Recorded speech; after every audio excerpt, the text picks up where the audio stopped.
Hello everyone and welcome to episode 27 of Lesbian Talk. Omega, explain the noise behind you. So it's like about 90 bajillion million degrees where I am in Philly. And actually, the house where I'm in, I can't turn off the vent in the room that I'm in without turning off the central air for the entire house. Which, when I'm living by myself, is not so bad. I can just deal with it for about an hour while we record. But when other people and small dogs are involved, I really can't do that. So if it bothers you that much, you should definitely write your congressman about it. Tell them to do something about this goddamn global warming, and I'm sure they'll get right on it for you. So what was our word this week? The word from last time, which seems about a quintillion years ago, was fairgrounds. A place where people go for justice and fair. No, they go to eat hot dogs and funnel cake, actually. You don't eat funnel cake over here. Oh, that's right. You don't. What I mean, like, okay, so when we say fair foods over here in the States, we mean like, cotton candy and or candy floss, like lemonade, frozen lemonade, hot dogs, hamburgers, fried chicken, like, deep fried kind of strange foods that you would get at a fair, things you can eat on a stick. Like, do you guys even have a thing, like a section of food called fair foods? Candy floss and hot dogs, but our hot dogs are different than yours. And better. Why? What are they different? Well, our one's primarily pork, Oh, and that's right. quite often hot dogs over here are more like actual sausages. Well, you can get a lot of places will do like kielbasi, like the Polish sausage, or like hot Italian sausage. So that you do see that. Oh, and you can also get pork hot dogs in the grocery store. I just they're not all that common, I guess, for fairs and the whatnot. But I mean, like you can get like that kind of stuff. Also, like at like Dorney Park and Wild Water Kingdom or Six Flags or amusement parks will have kind of fair crap, especially funnel cake, which is awesome. If you're a foreigner and you're a fan of the show, you should definitely Google you some funnel cake and then try to get you some because you will love the United States once more if you hated us before. You'll love Uh, Liberty. I like funnel cake. It's It's good. basically it's like sweet batter covered in powdered sugar. Well, I think I always thought the reason it was called funnel cake was because like it looked like a tunnel, but actually, invented like it's just batter dripped out of a funnel into fry oil, and then it's covered in powdered sugar. And it's good, although whenever they give you some, they always give you a massive amount. Well, that's the point. I mean, it's not a thing that's meant for you to eat by yourself. It's a thing, you take the big plate of it and then you to your family or to your friends or whatever, or your husband or wife or your kids, and everybody picks some. It's like a family food. It's not meant for just one person. Ah, I okay. mean, like other things you'll get at fairs are like lemon sticks, which I'm sure, it sounds like it's probably something that you guys must have originally thought up. It's just basically a hollow straw of sugar, like lemon sugar, or you can get them in all flavors.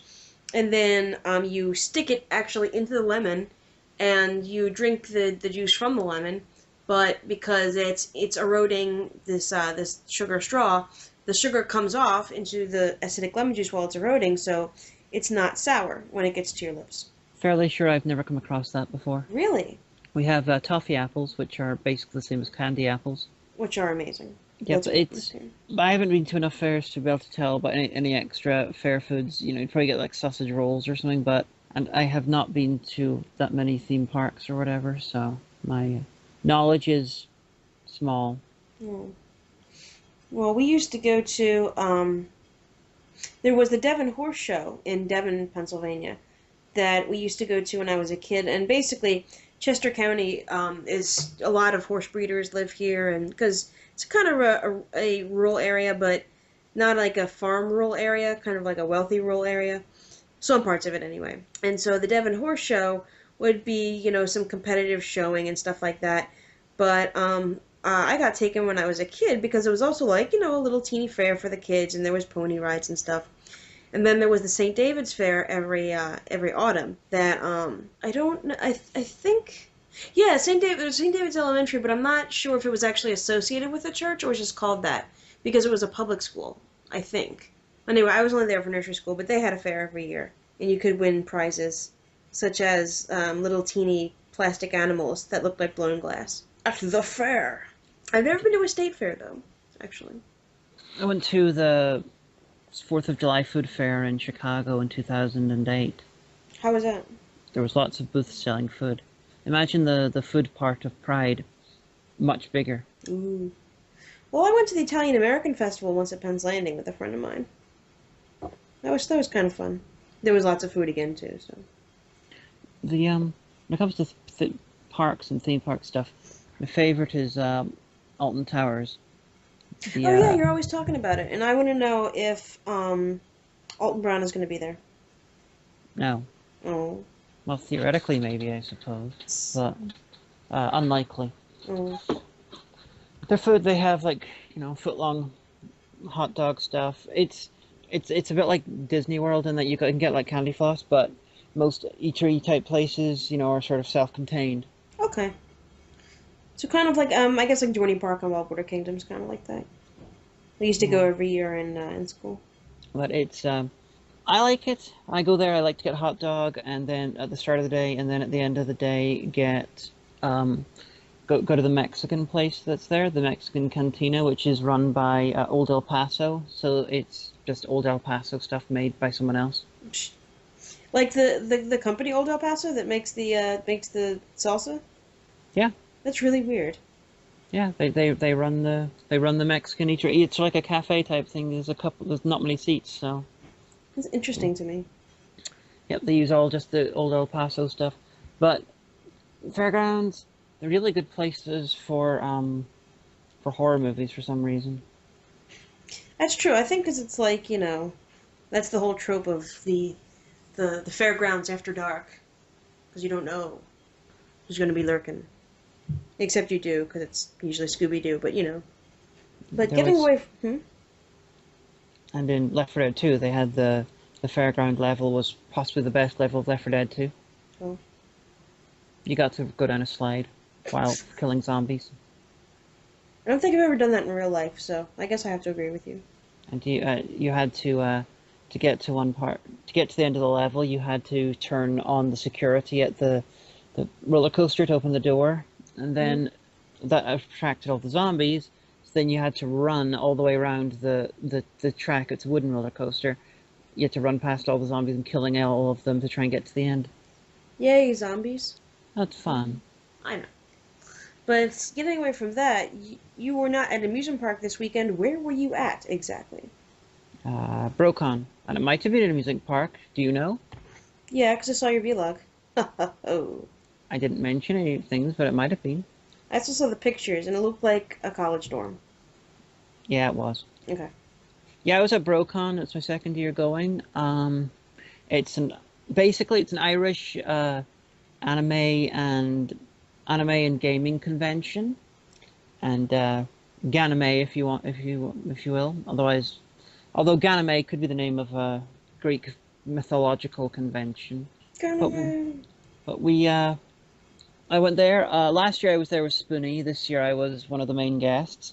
Met up with David Vincent, who does a bunch of voice acting for lots of animes and video games, and occasionally does live action acting. Oh, that's cool. His most famous role is that of he's Grimjow in Bleach, but he does a bunch of voices. Oh, Bleach! I used that in my bathroom. I don't know anything about I don't watch the show. Bleach, but I think it's a giant sword, kind of. Well, as I had to explain to him during our conversation that I was not a fan of anime and stuff, so I was not familiar with his work. And my brother, who is a big fan of anime and stuff, well, I have been informed that the guy's filmography seemed to be designed so that Teddy would not be interested in his stuff.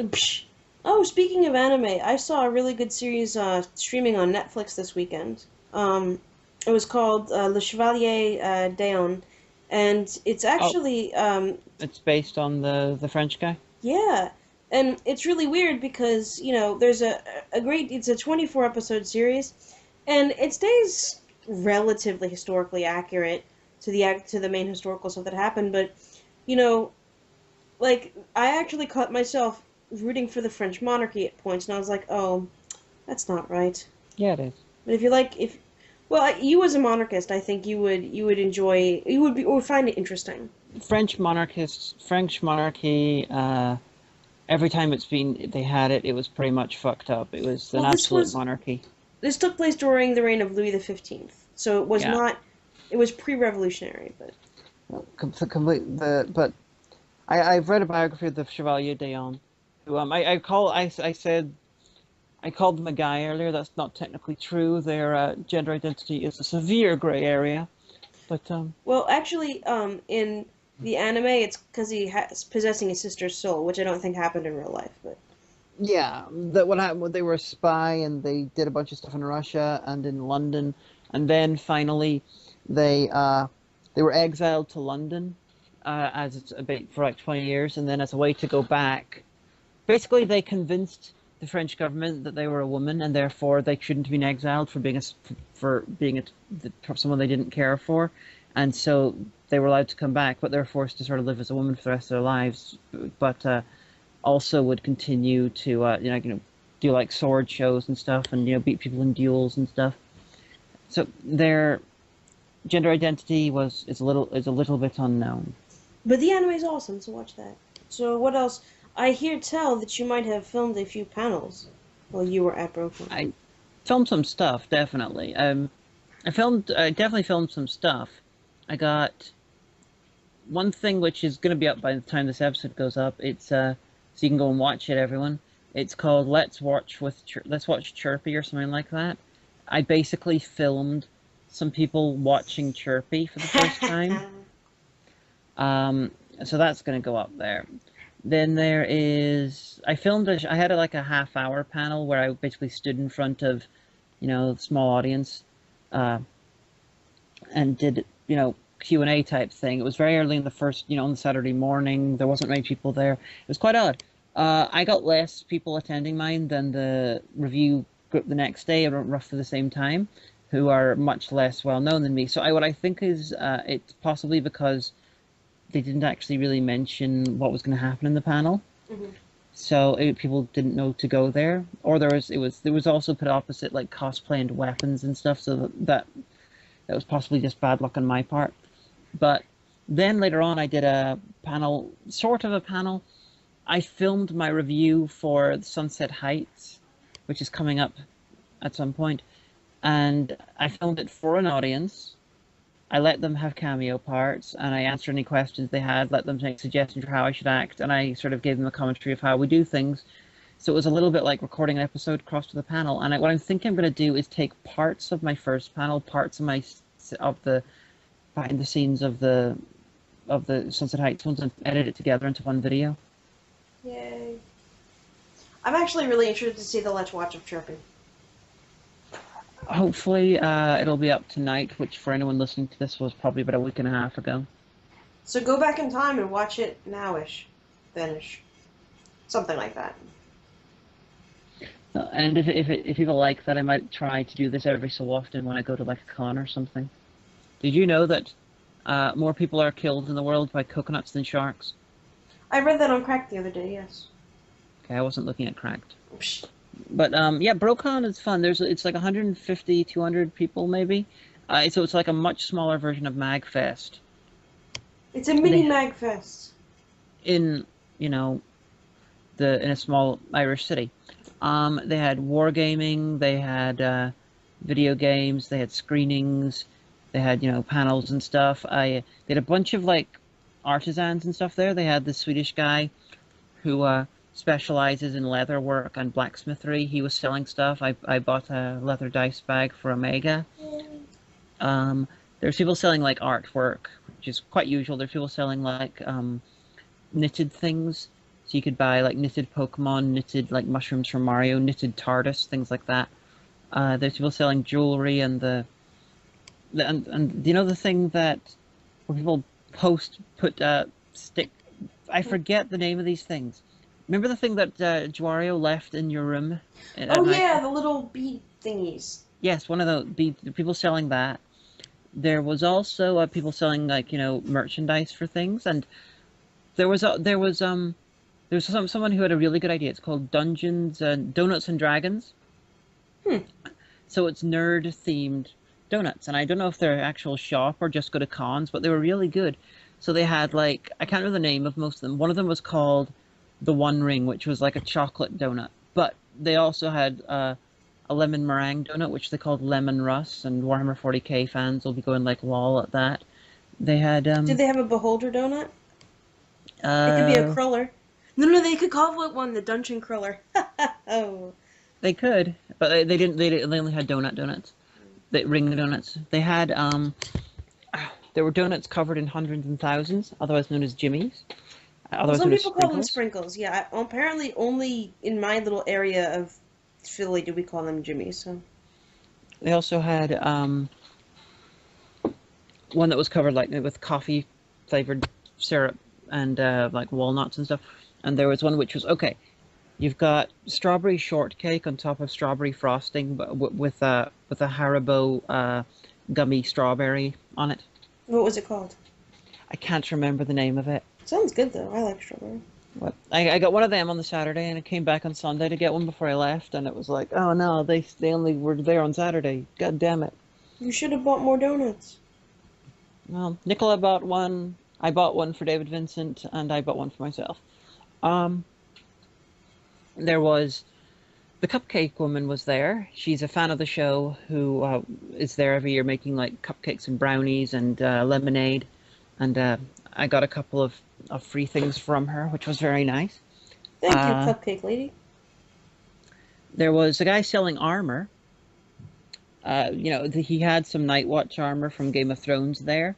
Now, I don't know if they were selling them or not, or if it was actually something used in the show or not. It's not beyond the realm of possibility, it's filmed in Ireland, so... That's true. And this is a local armor maker, so he may well have done stuff. 'Cause the Swedish guy was an extra in Game of Thrones. He since he had long hair and a beard, I said, haha, I loved you in Game of Thrones, lol. And he was genuinely confused because he was in Game of Thrones, and he wore a mask that covered his entire face. Like, oh, really? You could tell it was me? Thanks. He's like, how could you tell it was me? I was like, it was the hair. The hair and beard, man, totally gave you. I should watch Game of Thrones. I'll get around to it eventually. There's a bunch of like merchandise things going around and all, and there was some stuff I was vaguely interested in getting. Like there was a Genesis of the Daleks action figure set, but if it was Revelation of the Daleks, I would have bought it because I want Colin Baker in the blue cape. But I decided against all that, and then I bought some heavy metal pauldrons for use in the show. A cauldron? Pauldrons, the metal shoulder pads. Oh, right. For armor, which cost quite a bit. 50 pounds? More. 100 pounds. More like 90. I'm just guessing from euro conversions. Oh, okay. But this was like professionally made, proper, reenactment armor stuff. Yeah, like what you find at the Renaissance Fair. There's a lot of artisans that will go there. Yeah, same sort of thing. I looked at lots of their armor stuff. They had leather armor with bits of metal on it and all. I just wanted those ones because they looked really impressive. Super impressive. So yeah, Brokaw was fun. No matter where I am next year, I want to go. So, and hopefully I will drag a make it to it. Yeah, hopefully I'll be in the UK then. Because, in case you hadn't noticed, guys, I'm back in Northern Ireland now. There's 2 Irelands, did you know? Because apparently the post office didn't. Well, that one time I sent you a package, the woman, she refused to believe that Northern Ireland existed. Because I said, part of your address is Londonderry, Northern Ireland, the UK. And she finally got so pissed off at me. She's like, look, do you want me to send this to Ireland, to London, or to England? You need to make up your mind. And I was like, no, Northern Ireland is a country. It's the top part of Ireland. It's technically part of the UK. I had to bring it up on Google Maps to show her that it existed. And then while I was arguing with our supervisor, she came over and she goes, oh, no, you just have to press this button here. And she was like, oh, okay. Oh, well. Well, it got to you eventually. But I got to meet Dirk Hork, Dirk Hork! Our favorite German. Well, except for Creature. Oh, that's right. I would, for some reason, think the Creature's like Finnish or something. No, that's Jethro Q. Oh, that's right. Sorry. Well, Creature talks to me in English, so I think... shut up. Dirk Hork is lovely, and he was there from the day before me until the day after me. Hung out with him, hung out with a bunch of people. It Oh, was was Circle a Guy lot of there? fun. I know he said he was going to try to go. Circle Guy said he was going to be there. However, I do not recall Circle Guy ever coming up to me and saying, "Hi, I'm Circle Guy." Circle Guy. And there was Mike Make your something. bashments. There was Mike something or other who was there last year and was not there this year, which surprised me. So I don't know. Maybe Circle Guy was there and he never spotted me, although I was kind of wandering around with makeup on. Make your explanations on Twitter, Circle Guy. But anyway, well, that's But good. anyway, I'm glad that you had a good time. And I'm glad that so much hilarity will come out of this. just Just took like last about year.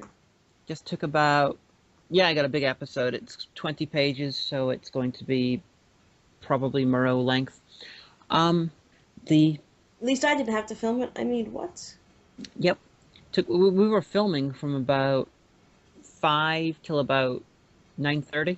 Jesus. Yeah. And give you an idea. Okay, the heat on the outside was 30 centigrade, so I'm gonna guess that's around 85, 90. There was about 10 of us in a small room filming this panel where I was showing people what to do. It was, well, actually, yeah, for times it was more than 10. It was bigger than my regular panel. And we were there for 4 hours. We have no air conditioning in Ireland. It was difficult. You can actually get AC. It's nice. We'll show you how to do it. No, the air conditioning is unnecessary So in do Ireland. cars in the UK have air conditioning? You usually get some sort of air. You can get hot or cold. But generally for houses, it's just not But financially worth it. it gets, I guess. You mean you can't even get the little wall units that you just stick in the wall for, like when you need them? Or like a Well, window or something? you can, no, you can buy like a fan or something. A fan is useless. A fan contains no freon. A fan is a lie. Well, it's having an air conditioner in Northern Ireland is like having a house heater in, I don't know, Jamaica. A couple of nights a year it might be nice to have, but it's compared to the cost, it's Well, not like you can really. have a little, 6 inch, or not even 6 inch, like a 4 inch space heater, drag it out when you need it, put it back when you don't. Yeah, I'm sorry, not talking about like a little heater. I'm talking. Imagine if Jamaica, like you ask why they don't have central heating. It's like because 99% of the time it's not needed. Well, you don't need central air, you just need one of the little window units, like drag it out of the closet, pop it in the window when you need it, put it No, away the rest of the year. because of the climate here, it's not needed. Like we had 3 or 4 days where it was really warm. Now it's back to being just tolerably, now it's sort of regular summer weather again, as in it feels a tiny, tiny, tiny bit cold. Whatever, it's like 95 degrees with a heat index of 104 in Philly, so. Right now here it is just a little bit warmer than the inside of your house. Mm, yeah, it's hot here. Yeah, but that's our summer weather My mom without was air like, conditioning. she was like, I wouldn't go out today if I were you. I said, look, during the summer, my goal in life is to be outside as little as possible, so. Okay. So what happened the day I left? What happened the day you left? Why, Treepocalypse happened, of course. And I trust you have photos to put here. I do. I actually I put them on Facebook earlier, actually last night. But yeah, so pretty much, this is the story, the tale of Treepocalypse. Hearken to it, if you will.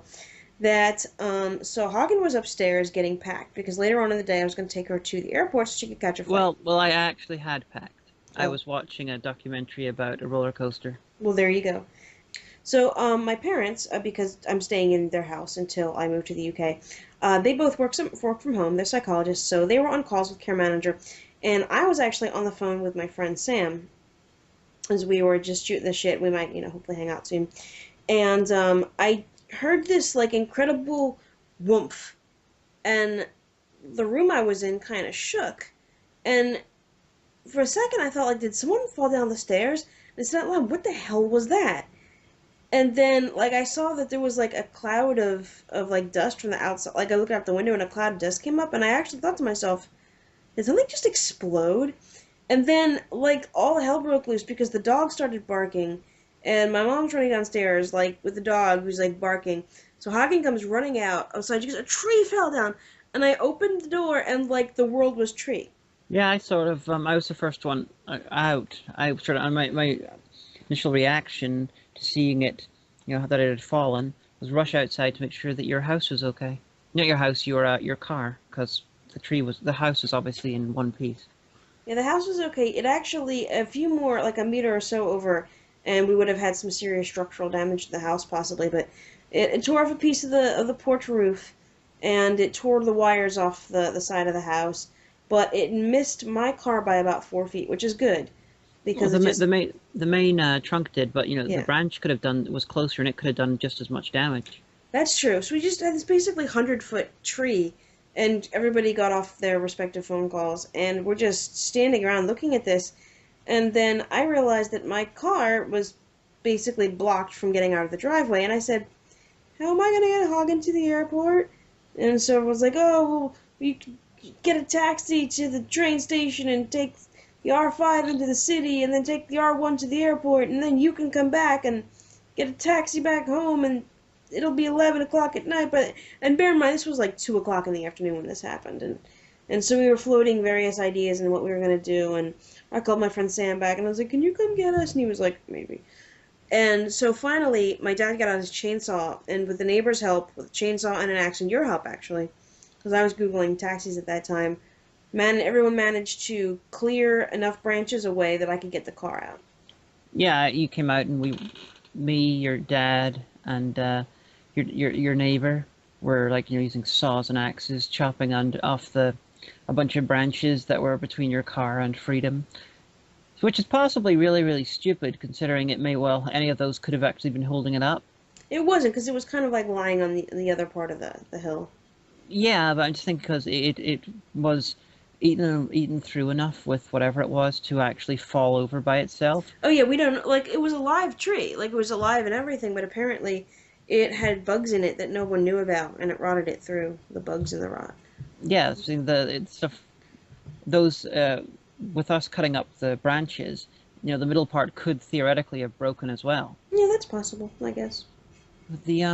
Then you found out that apparently there was live electricity everywhere a couple of days ago. Oh yeah, so we still had power, and the router, we have Fios, and the router was still working, cable was still working.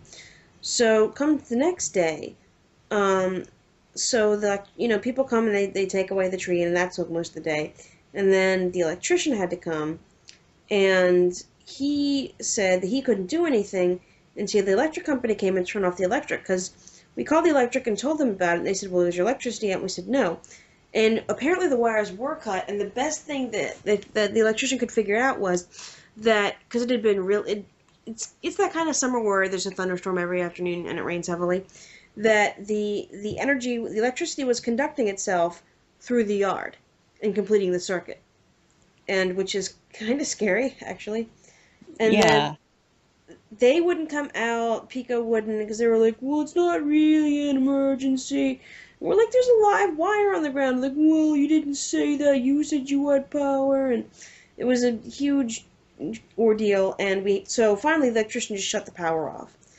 And that's the point in time that I went to the mall, because I don't deal with having no power in the summer. And my parents told me to. They're like, "Why don't you go somewhere and keep cool?" And I was like, "You don't have to tell me twice." And then eventually the electric did come, and they got the power back on, and the cable guy came and fixed everything. And there's still one more wire that needs to be addressed by the VPN company that my father's company uses. So there's still one wire draped across the driveway, but it's not live or anything. And so, Treepocalypse. We survived. To think that the whole day was pretty much like a Final Destination movie for me, because I was in the room that would have got hit if the tree had hit the house. Yes, but see, the tree had hit the house. Under the siding is brick. Like, it would have had to have been 5 times the weight and coming with a lot more of the mass to take out the room. What would have happened if it hit the room is it might have cracked the wall, and you would have seen a crack. Well, I'm just saying, with that, then plus the, cutting out the branches from under it so you could get the car out, which theoretically, again, could have been bad. Then us rushing around the yard and then finding out that it was electric.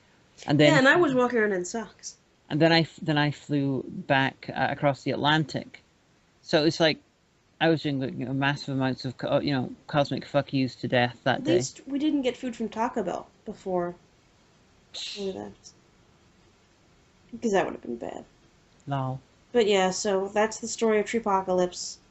Tell your children that you actually don't tell your children. But so this episode is going to be a little bit different because we are going to go to the music break, and then we're going to come back to highlights from our interview with indie film critic ZACK Lawrence.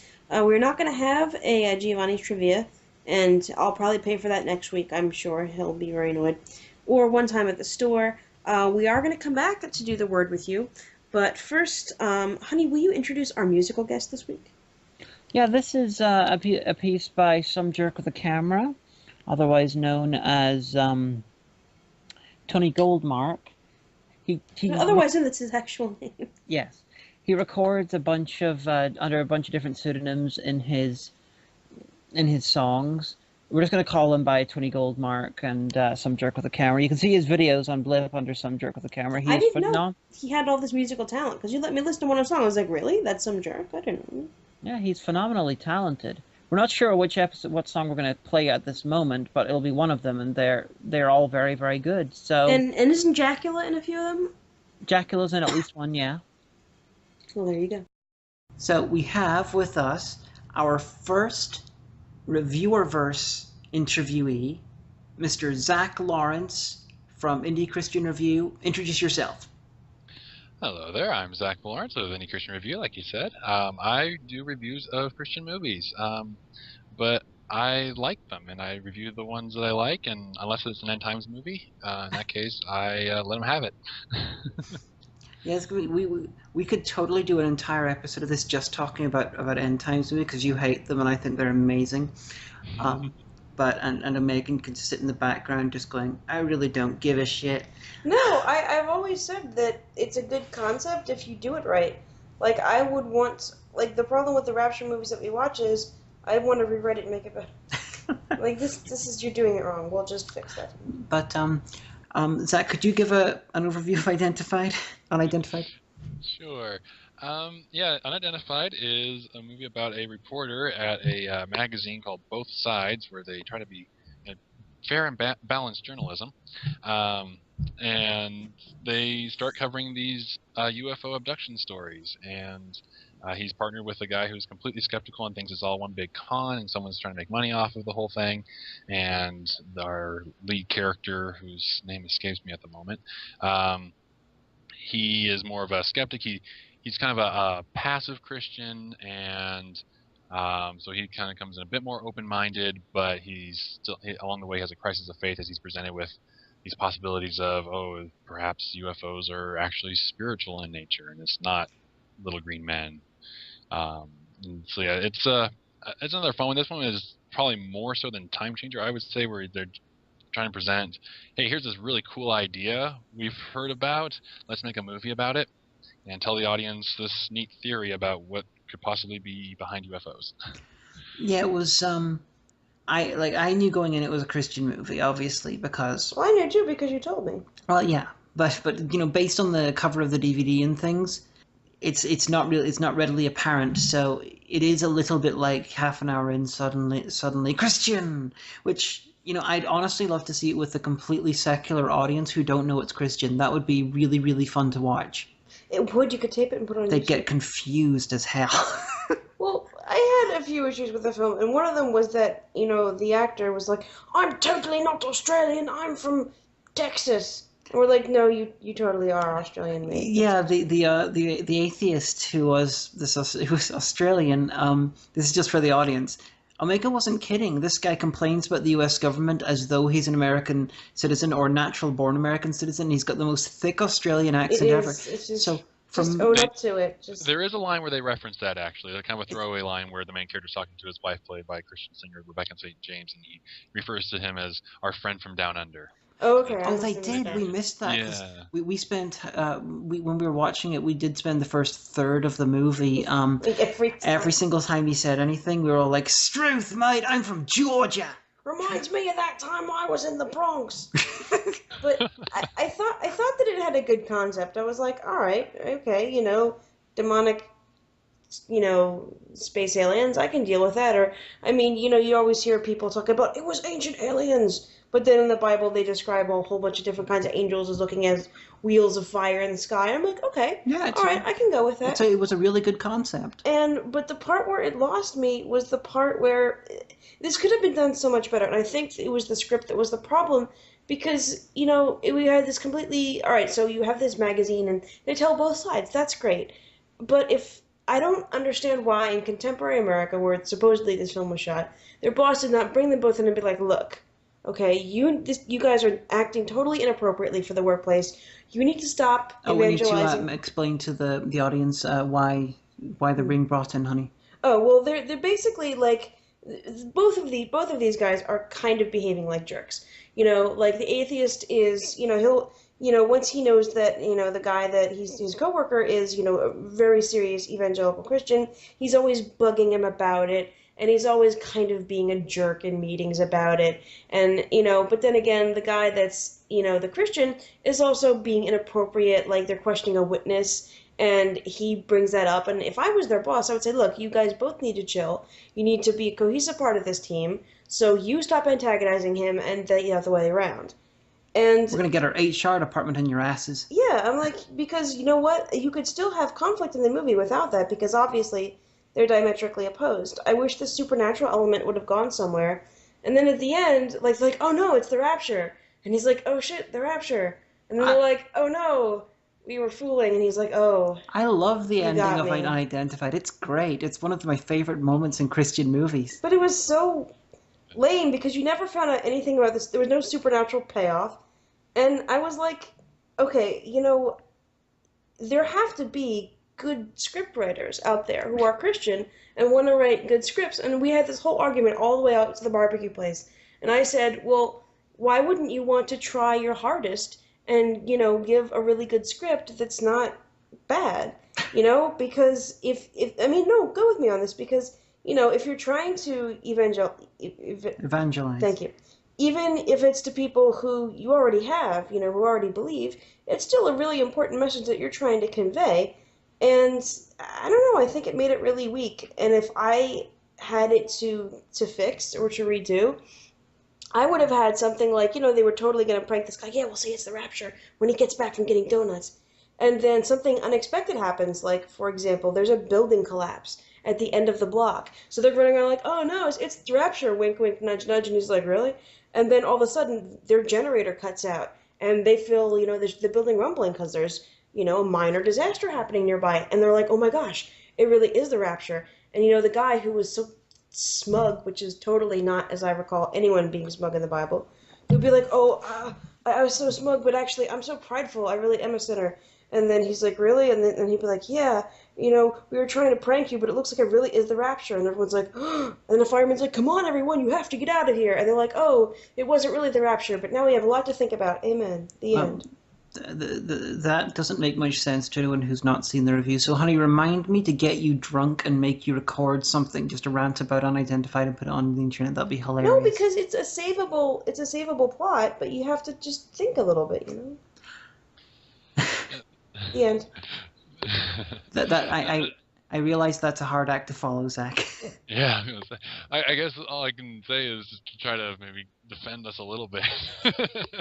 And that, for Christian filmmakers, it's a fairly young industry, if you will, if you can really call it an industry. It's Hollywood has a 100+ year head start on the indie Christian filmmaker as far as the art of storytelling and for film. So yeah, our scripts, they're not the best. I say that as an aspiring scriptwriter myself. So yeah, I'm targeting that remark at myself as well. Yeah, but they could hire a good scriptwriter. And then the next hurdle that we have to face is budget. Usually we just don't have the budget to hire good writers. Oh, that's a good point. That's why a lot of Christian films you see the credits are written, produced, directed by the same person. Oh no. Or the same two people. They're usually related. Joe, we don't have enough money, so you'll have to do. My main issue with Unidentified, just as a piece, is apart from I have a similar issue with Omega as about when it comes to the unprofessionalism of pretty much everyone in the office. It's honestly, it's the fact that at the end we just have this random guy with a beard explain to everyone, and basically as a sermon, as to what's been going on, and it's almost as though no one told them it wasn't a play. The old guy who was like, "I seen some things. I tell you what."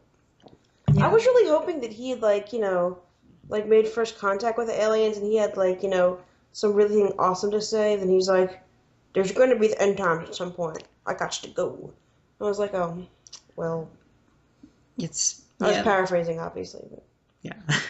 Yeah, it was. I found that character interesting. It's, neat how they kind of try to tie it into the whole Orson Welles' War of the Worlds broadcast. I thought that was an interesting twist. But again, yeah, it didn't. It could have been executed a lot better. The number one rule of filmmaking is show, don't tell. Yeah. And that's something where Christian films, I mean, a lot of films in general, but especially Christian films, really fall into the trap of not showing and just telling. I think that probably partly comes from the fact that we're used to having someone tell things to us. We go to church every week and we have a pastor talk to us or talk at us for a half hour to an hour, depending on the church. So I think it's just that method of communicating ideas has kind of been unconsciously ingrained in us. That's a good point. I never thought of that. Reflected in our storytelling. That's a very good point, and that's a very interesting way to look at it. Because I did refer to it as pretty much the sermon. And that makes perfect sense, the origin of that sort of thing, because it's definitely not limited to unidentified, but unidentified is a very extreme example of that trope. The old man, I took him and pretty much as almost like an evangelical version of Deep Throat from X-Files. Stick with it, Fox. You've never been closer. Yes, it was Demon Fox. The Bible's right over there. That would make the X-Files so much more interesting. They would have. Everything in it was aliens. No, sorry, not aliens. Although it did do religion every so often. I think I mentioned this in my review that it's very much them saying, "Here's this very interesting idea we have. Let's tell you about it." More than let's focus on telling a well-crafted story. Yeah. And so that did definitely had the story suffered as a result of that for sure. And there were definitely some moments where it could have paid off so well. But I agree, the ending is pretty awesome. It does have good use as a training film for how not to behave at work. Yeah. because both of them were equally guilty because the atheist was being just as much as a jerk as the Christian was. I've worked for HR. I know these things. But on to Escape. We've saved the best movie for last. It was actually. We watched it the other night on Netflix. And although we have to apologize, the copy that we were watching it on the computer, and the audio was very low because just as a problem with the computer, and so we missed chunks of the dialogue. So we just made up the rest. So if we missed anything, I apologize. But we could definitely tell out of the three, it was the best. And that's not even because I had vodka. So. Just get that right out of the way. I was not drinking. Well, no, you don't ever. Well, the good thing was that the first thing that came up was Phuket, Thailand. And honey, why don't you share your personal relationship with Phuket? I'll give the description of Escape first, or do you want to do it, Zach, to make sure that it is not slanted at all? Well, see, if I'm doing it, it might be slanted the other way. Well, it might, but this is our show, so okay. I'm sure it equals out. You're our executive synopsis person for today. Yeah. Okay. Well, Escape is about two American doctors, married couple, who are mourning the death of their 4-month-old daughter, and as kind of a way of starting life over, they go to Thailand to work at a mobile medical clinic and just kind of try a new start at life. But unfortunately, along the way, the husband ends up getting kidnapped by human traffickers who need a doctor for their injured captain. And while he's in captivity, he meets John Rhys Davies, who has also been captured. And so the story is about their attempt to escape and their wives working with the police to try to find them. And along the way, it answers questions about why God lets bad things happen to good people. That's a very good synopsis. This is quite odd for me because most of the Christian movies I review, we haven't really discussed it here, but quite often sections that I have the biggest issues with are the what I usually see as the ethical implications of the theology. But with this film, the biggest issues I had, honestly, were the accuracy in which they were depicting Phuket, because I spent a month there a couple of years ago. So I was like, oh no, their base, the human traffickers' base, is one of the PP Islands. The PP Islands are their biggest tourist attraction. That's like hiding your terrorist group in George Washington's head in Mount Rushmore. That would be a great plot for something. North by Northwest too. There, right? It was stuff like that. It was like, oh, they're getting kidnapped from Phuket. Phuket is like the biggest tourist area in South Asia for foreign tourists. It's if it's anywhere that Thailand wants to keep safe for rich people who are coming in from foreign areas, it's Phuket. So it was just little things like that. My thing was that, so her husband is kidnapped, by the bad guys. And we know they're bad guys because one is wearing a keffiyeh and a suggestive banner. So then, it's like that night, and he's like, he's gonna get gangrene, you guys, we've got to do something. And she's like, handing out flyers like her dog is lost. And I was like, I guess there's a FedEx Kinko's in Phuket, but I'm watching this happen, so she had time to make up these flyers and print them out. And yeah, it looks like in the movie it's been several days since his kidnapping. Maybe there was like some kind of editing thing, like they had to cut a scene or something like that. And so she hasn't gone to the police yet, and I'm like, you need to call the State Department, because I went to Dublin once. It was just Ireland, and I still went to the State Department website, and I read what you should do if you're a foreigner in another country and something bad happens. And I was like, go to the I'm like screaming at their laptop, go to the embassy!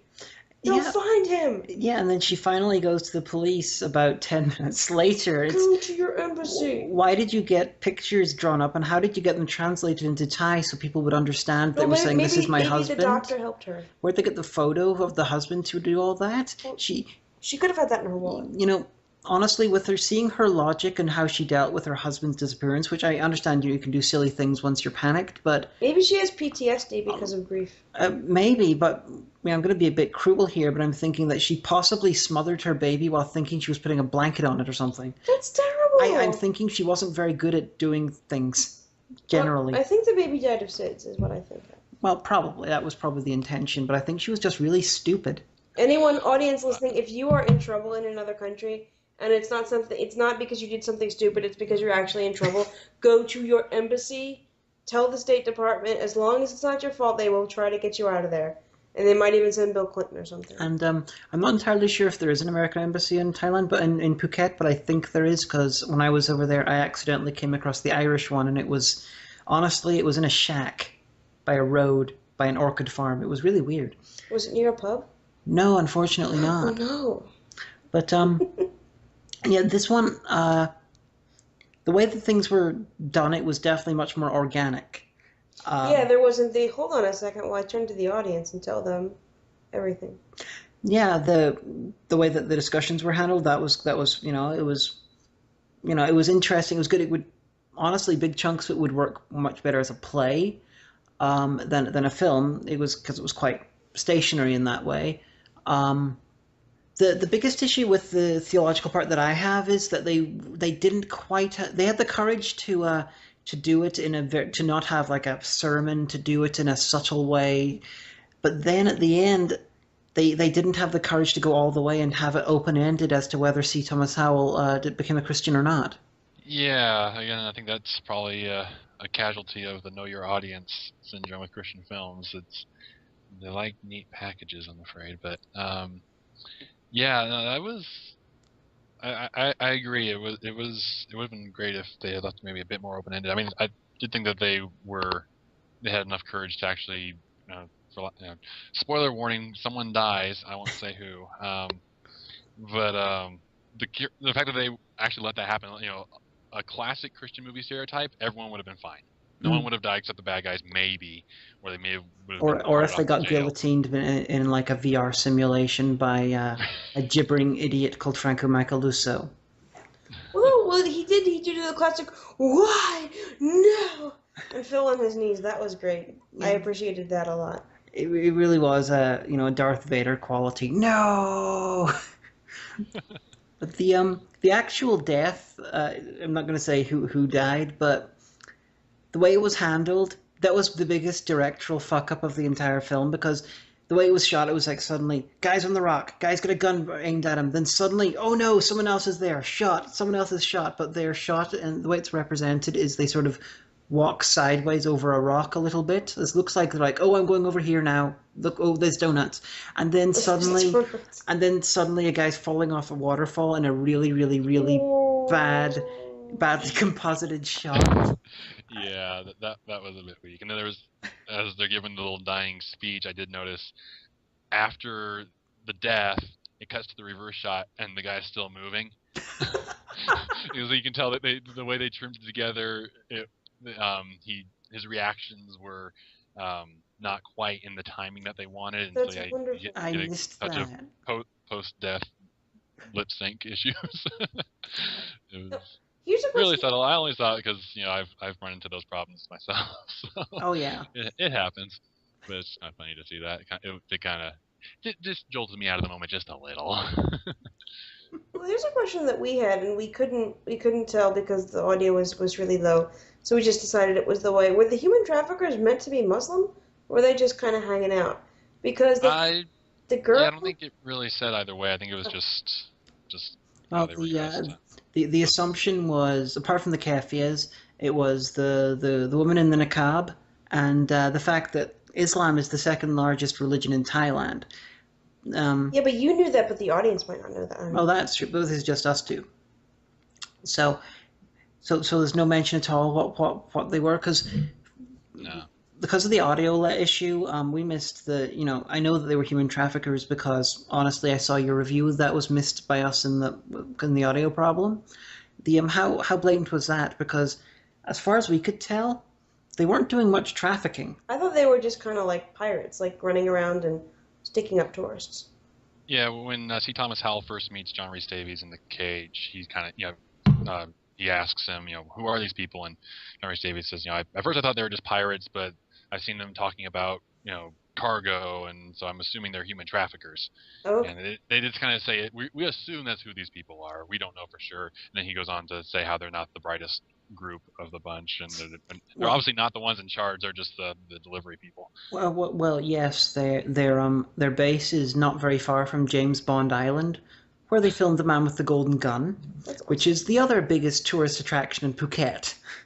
Maybe they were just on the other side, and every time the tour boat came around, they're like, get low, get low. Yeah, it's every time they showed the rough area it was in, because John Rhys Davies, those islands are beautiful and they're there and everything, but pretty much every hotel in Phuket has arranges their own boat trips to there. So it's like, and on the left we have a stick up where a Welsh actor who has played Gimli in Lord of the Rings is being kidnapped by some possibly Muslim, possibly Buddhist, possibly atheistic people. Wave! Yeah, it would have been cool if they were part of like the violent Buddhist sect. We were talking about this, and it was really great that they actually went somewhere, foreign and filmed it rather than like, filming it in a town or like Toronto and then with some pickup shots of Phuket. But they could have. I would love to see Toronto standing in for Phuket. That would be amazing. But no, they could have filmed it in Phuket, and then you were saying set it anywhere in Southeast Asia. Yeah, honestly, like in Myanmar or like in like Indonesia or somewhere that is a little bit more rough and tumble. Yeah, honestly, most of the people who are going to watch it, I'm guessing, aren't too familiar with what Thai looks like writing-wise, so they could have set it in the rest of Thailand. They could have set it in Indonesia, Myanmar. They could have set it in quite a lot of places. I just find it really weird that they chose to set it in the location where they obviously filmed it. Well, maybe because it was cheap, or maybe they had to. That was like their agreement with the Phuket Film Association. Phuket Film Association insists that they portray their wonderful tourist-friendly island as a pirate den. Yeah, I was gonna say that sounds counterintuitive. Yeah, this is just I because we watched it on Netflix. I haven't got the DVD, so I'm guessing you have a copy of on DVD. Oh yeah, you do because of your episode. Is there a director's commentary? There's not. There's just like a really short behind-the-scenes featurette, but there's no commentary or anything. And they didn't address why Phuket, other than it's such a beautiful place. I think it is gorgeous. I think that's the biggest extent they went to as far as why they had it there. With a couple of minor, not much info. With a couple of minor changes, because the big meat and potatoes sort of crux theological discussion thing is mostly fine. They could have actually improved the issues around it, such as if they'd set it like a couple of months after the tsunami. Yeah, that's true. When there was like all sorts of unrest and everything, and then it would have made more sense because everybody was upset then. Yeah, the You could the pray place was and stuff. completely totaled, so there was not going to be much in the way of tourists, and so people were going to be desperate. So that's really quite a natural timing for it. Or maybe they just the company had this, I don't know, package thing where they were going to go film that and the Encounter Paradise Lost at the same time. That's likely. Oh, fair enough. Yeah, it wasn't a bad movie. It was quite entertaining. Yeah, and to get that sort of review out of Omega after her disliking Unidentified so much is quite an achievement. No, I told you the reasons that I did. I like Time Changers. It was cute. It wasn't all that exciting, but it wasn't bad. I mean, if something is Christian, that's not going to be an automatic turnoff. Like when I was a kid, I used to watch Touched by an Angel like every Saturday night. But I mean, things have to be exciting, and they also have to be believable. Like there was a lot of those solutions that the angels came up with on Touched by an Angel, and I was like, really?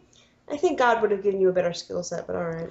Yeah, the only other issue I can think of with Escape is, well, so this is an issue that is actually going to be given a compliment. They kept the supernatural elements to a complete minimum. Yeah, that's true. And they let you decide yourself what you wanted to go with. Like, I'm not entirely sure I buy C. Thomas Howell going from, God, I hate you, why did you take my daughter, and why did you take this other person who was in the film who was killed as well? Oh no, I hate you, and then suddenly, immediately becoming a Christian. Maybe there was a montage that we didn't see. Yeah, that did feel a bit rushed to me as well. But again, I think that's probably just yet another casualty of this is a Christian movie. There are certain expectations we have to meet for our audience in order for people to not hate us. It's a downside to the Christian film audience is that we will turn on a movie that doesn't meet all our checklists. People will turn on it really fast. So that's one of our many flaws.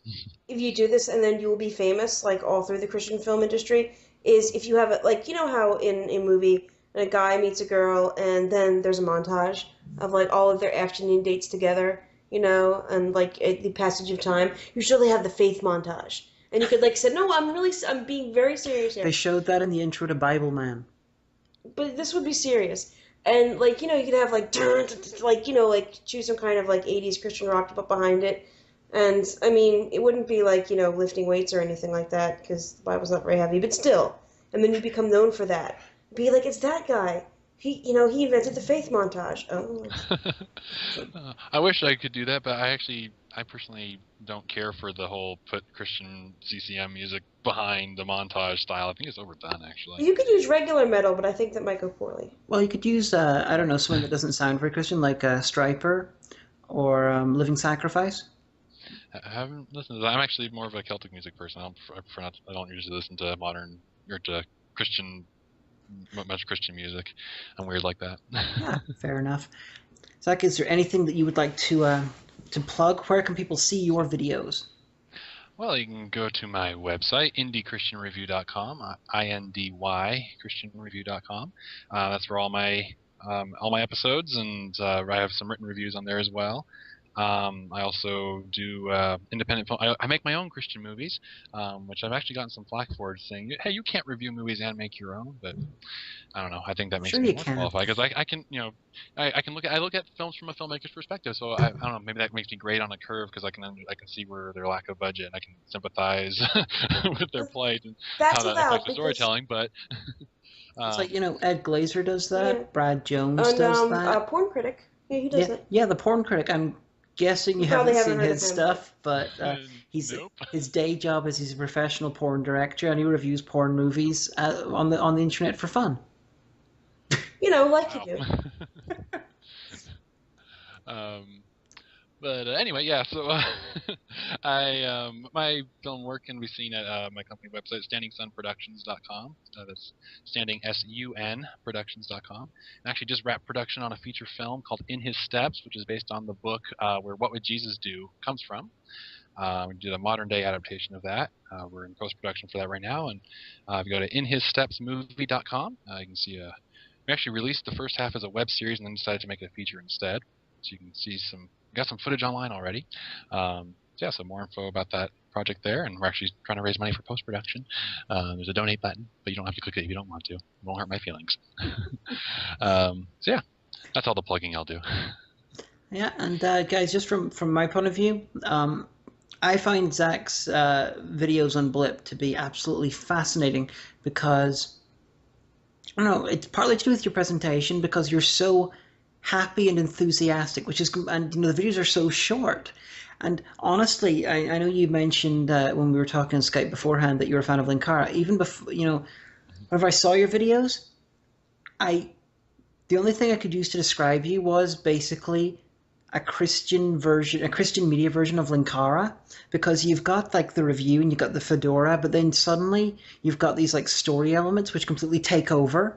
And I linked you actually to Lewis, and I was referring to basically as an alternate reality of his version of him, from like where he was very, very, very serious Christian, or at least, well, he is a very serious Christian but you know what I mean. And I'm not entirely sure how many he watched or if any, but he did seem rather amused by the idea that wow, it's me in another way. That he's got a Christian doppelganger out there. Oh, wow. You guys should totally do a crossover. I would love to do that. I'll have to see if I can stalk him on Twitter or something and get him to beg him to do that. Oh, he is wonderful. Though, to be honest, I tried the storyline thing like he does for a season of my show, and it actually didn't go over so well with my audience because they're just not used to that sort of thing. I think I was a little too geeky for my usual audience because the main audience of Christian films are soccer moms. That's basically the primary demographic of Christian films. Huh. And they're like the main decision maker as far as, I'll buy this movie for my family. That's part of why the family friendliness of them tends to be very strong, and there's not too many edgy Christian films that do well. So I think I was just I think my Doctor Who fandom took over a little too strongly for my audience to really get what was happening. So I'm not sure how much I'll do storylines in the future, or at least not that out there, but yeah, I'll definitely keep my other characters around and stuff. So.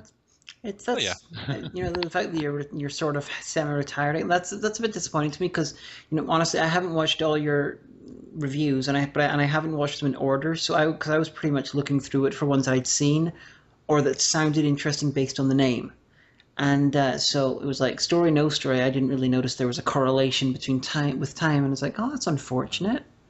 Because it was genuinely interesting to come in partway through a storyline where you'd been captured by like a pirate who's named after a cow for some reason.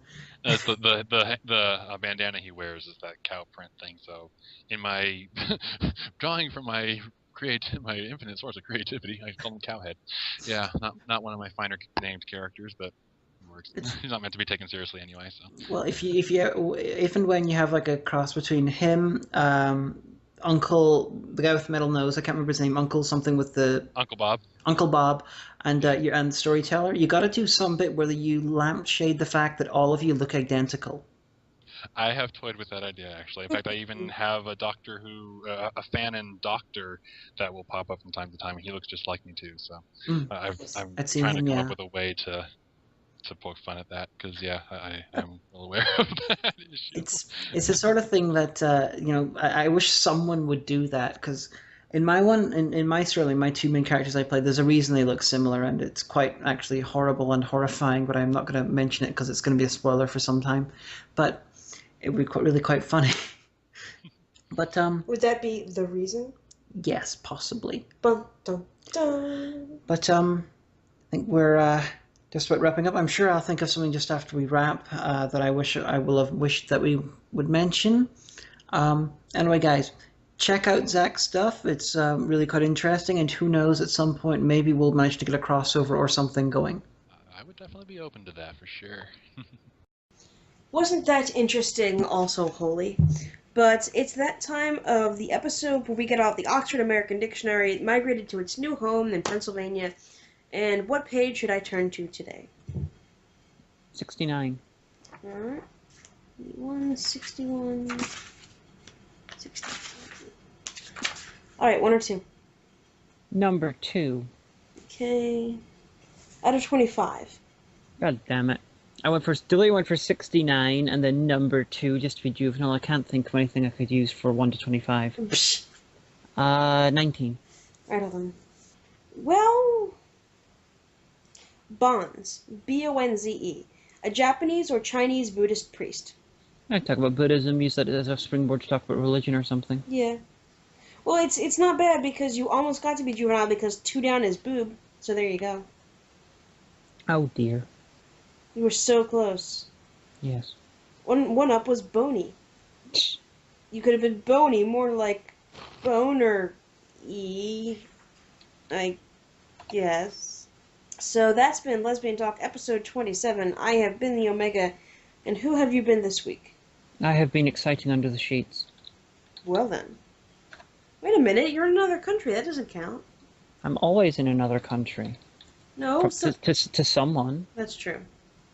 Because when you're here, you're in your another country. Yeah. That's really deep. You're always in another country to someone else. So anyway, we will see you guys next time for episode 28.